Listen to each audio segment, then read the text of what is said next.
Buenas tardes, mi nombre es Diana López y en el día de hoy les voy a presentar la sustentación de mi propuesta de mejora realizada en la práctica para el ciclo de tecnólogo.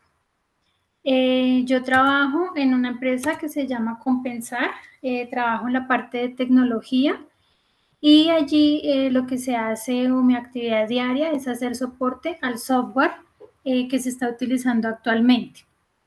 Los objetivos de la práctica fueron aplicar la realidad de una empresa, los conocimientos adquiridos en el transcurso de la carrera, desarrollar habilidades como trabajo en equipo, comunicación organizacional e investigativa, manejo de la información, mejorar los sistemas productivos, administrativos y buscar la excelencia en las diferentes áreas empresariales, identificar las causas que provocan las debilidades en el proceso donde me encuentro trabajando.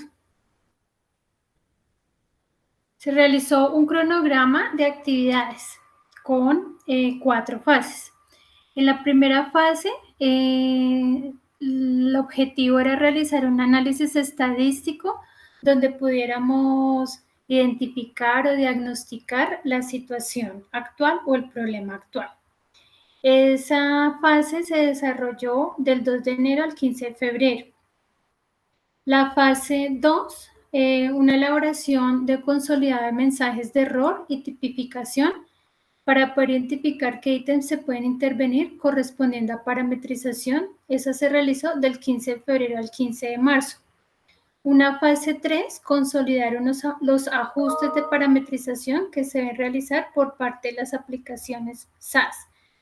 Y la fase 4, reunión con el profesional de aseguramiento para validación y acciones a seguir.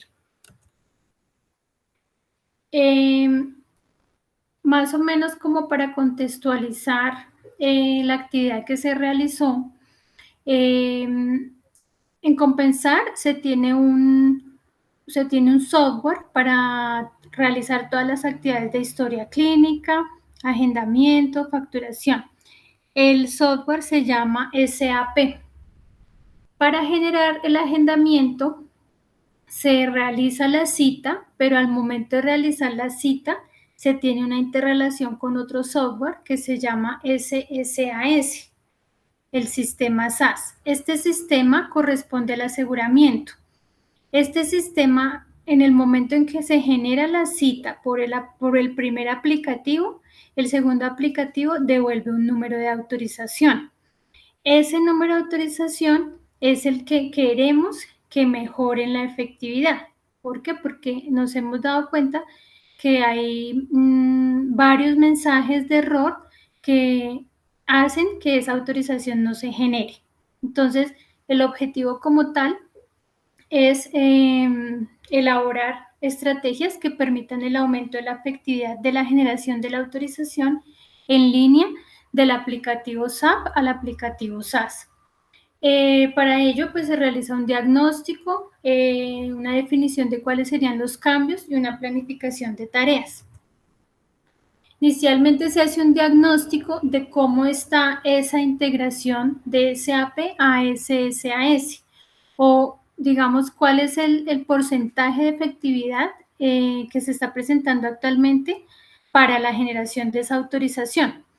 Entonces, en el análisis que se realizó para el año 2019 y lo que se lleva a marzo del 2020, el promedio de la efectividad es de un 85%, es decir, que hay un restante que no se está generando. Y para el mes de marzo del 2020, el porcentaje estaba en el 80.72%. Entonces, para ello, pues se realizó una clasificación o tipificación de mensajes. Estos mensajes son los mensajes que al momento de el aplicativo SAP lanzar la solicitud de generación de la autorización, el aplicativo SSAS envía unos mensajes por los cuales no se puede generar esa autorización. Entonces se hace una clasificación de esos mensajes. Hay algunos mensajes que son informativos, es decir, que sí es claro que no se puede realizar la autorización porque puede ser que el paciente esté desafiliado o porque puede ser que el paciente tiene un incumplimiento. Entonces, digamos que es una validación que hace el sistema SAS, una validación correcta, y envía unos mensajes informando que no se le puede generar esa autorización al usuario por esa condición. Hay otros mensajes que son procedimentales. ¿Eso qué quiere decir? Que los colaboradores están generando actividades o tratando de generar autorizaciones que no deben corresponder. Por ejemplo, asignar una cita de un paciente que se encuentra georreferenciado en la calle 26, generarle la cita a una sede diferente. Entonces, el mensaje de SAS pues corresponde a un error procedimental porque le está informando o le está diciendo que debes enviar al paciente a la sede correspondiente. También hay unos mensajes que envía el sistema SAS que corresponden a parametrización y que son el objeto de estudio de esta práctica. Esos errores de parametrización se identifican porque no hay tarifas, porque los códigos no están asociados, porque de pronto los códigos que se manejan en uno u otro aplicativo son diferentes. Entonces, todas esas situaciones de parametrización son las que queríamos consolidar para lograr hacer unos ajustes en el sistema SAS y poder mejorar esta integración. Hay algunos mensajes acá que yo coloqué, como por ejemplo, estos ya son como tal los errores de parametrización. Por ejemplo, tenemos no existe punto de atención. ¿Eso qué quiere decir? Quiere decir que el servicio que se está tratando de autorizar no está asociado en ese lugar donde se está generando el servicio. Entonces, digamos que esos son errores de parametrización del sistema SAS que hay que entrar a validar para evitar esta situación.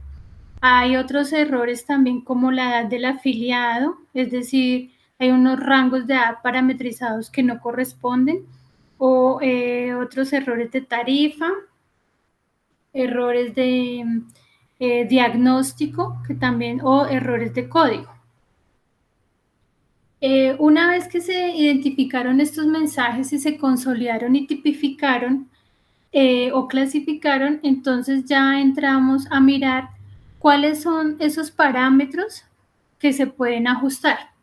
Esa consolidación de parámetros, se recopilaron 14 ítems en los cuales se revisó uno por uno de los ítems y se hicieron cruces de archivos en Excel para poder identificar qué cantidad de códigos o qué cantidad de registros se podrían modificar para solucionar el problema. Por ejemplo, hay uno de los ítems corresponde a servicios del área de laboratorio. En estos servicios nos estamos dando cuenta que se está generando un problema porque al generar el servicio a un paciente que no está asignado a ninguna de las sedes, no le deja acceder a alguna de esas sedes. Entonces, eso corresponde a un error en la parametrización. También hay otras inconsistencias que se identificaron, como por ejemplo parametrizaciones donde existe el código y el código está parametrizado con cobertura, pero digamos que no tienen una marca específica para que se pueda leer las características que conlleva la generación de la autorización de este código, como por ejemplo el cobro, la cobertura. Entonces, sin esa marca, pues es como si el código no estuviera. Entonces, de todas esas situaciones que se han identificado, se hizo la compilación de los diferentes ítems y los cruces para identificar cuántos registros se podrían modificar. Una vez ya consolidados estos errores, se realizó una reunión con la persona encargada del aseguramiento para explicarle pues la propuesta, lo que se hizo y para que esa persona pues nos colaborara en evaluar qué tan viable es ajustar esos registros que se identificaron. Ya en la reunión, pues la conclusión es que algunos de los ítems sí se pueden ajustar sin necesidad de ninguna otra validación, pero hay otros que por su complejidad, sí hay que entrar a revisarlos un poco más. Por ejemplo, los casos de los códigos que solicitan diagnóstico. Entonces, nos hacen la aclaración que debemos revisar la sentencia T60, que es la que trae alguna reglamentación donde obligatoriamente debe estar parametrizado este campo que es el diagnóstico. Entonces, en conclusión, podríamos decir que se entregan los archivos a las personas del aseguramiento y se seguiría trabajando con los analistas de esta aplicación para poder cumplir los cargues y los ajustes necesarios. Ese sería el final de la presentación. Muchas gracias.